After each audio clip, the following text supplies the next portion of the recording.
thank our panel for taking time. University. As Jim said, a very mobile world. But of course, if you look at where we are in terms of corporation tax is going to be reduced to 17%, and that's good. I think that attracts business. I'd like to invite Jim McColl up now to the lectern.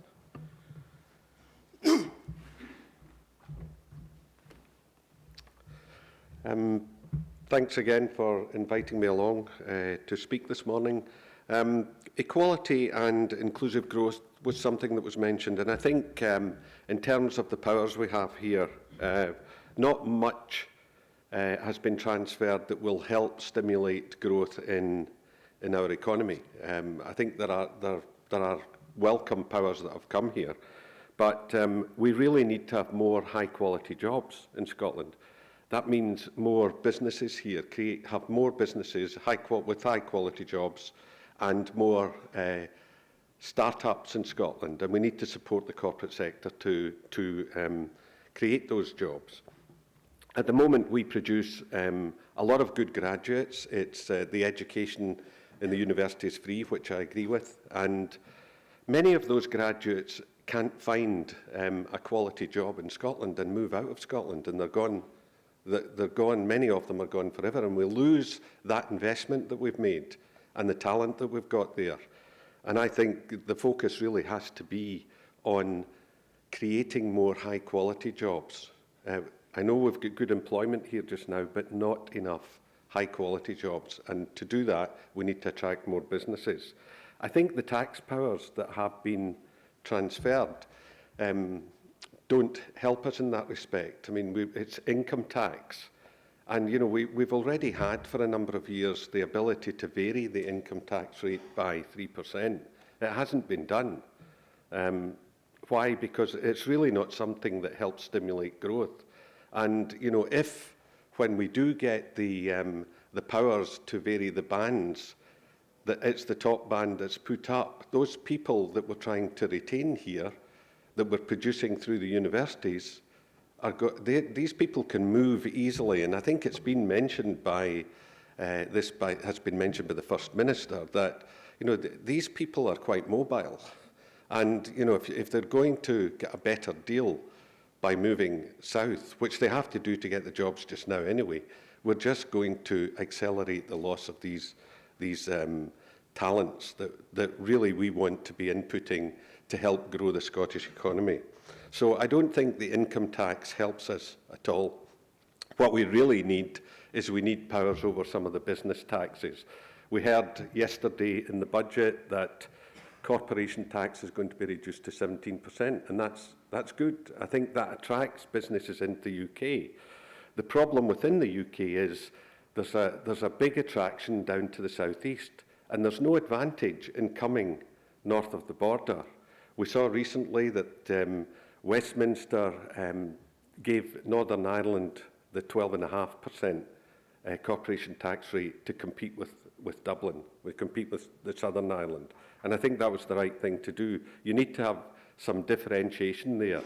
Now, you do hear the cheap sound bites from some politicians about, oh, this is a race to the bottom, or it's feeding the fat cats, you know, the businesses.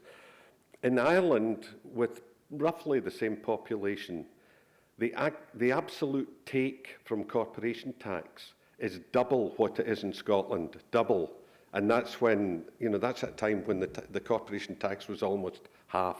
So that means you've got probably four times the number of companies there paying tax, producing jobs, good quality jobs, people who are paying income tax, and income tax is the biggest source of income for the UK and for Scotland. So you need to do things to be able to increase the take in income tax, not increase the rate in it. And that needs to be through creating more jobs, high quality jobs. And I don't think we have those powers yet. So we don't really have the levers to make the best of corporate Scotland. And hopefully with the moves that we've seen, we'll move closer towards that. And it's not just Scotland. You know, north of England, Wales could do with a differential to attract businesses so that you get a better spread of the wealth creation across the UK rather than all concentrated in one area. And the last subject I'd like to speak about is welfare. I've been involved in Glasgow in Welfare to Work initiative for over 10 years now. And it was frustrating that there wasn't a match with welfare. We didn't have any powers over, the DWP was a reserved issue, and skills development was a devolved issue. And really, they needed to be together. Now, we have seen a move of some welfare benefits being devolved, but the big change that we need is when we're putting out money, and it comes out from DWP, there's a lot of money goes into reskilling people to try and get them off welfare and into work.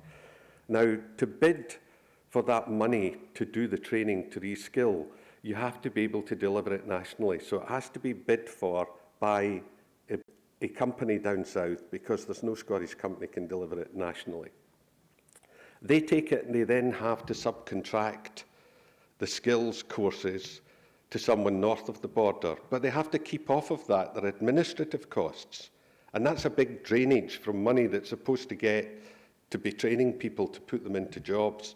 Now then, when it gets into Scotland, not everyone can, one body can't deliver it in all areas, in Dundee, Edinburgh, Glasgow. So again, it gets subcontracted and there's leakage out of the system. And I would hope that seeing the movement in welfare with some benefits being looked after by the Scottish Government, that we can maybe move towards the amount of money that's going into training to reskill people, getting that authority to distribute it and use it efficiently transferred to the Scottish Government. That would be a big help, because it's a very inefficient use of resources just now, and it's not a successful way to do it. So, excuse me, that's my input.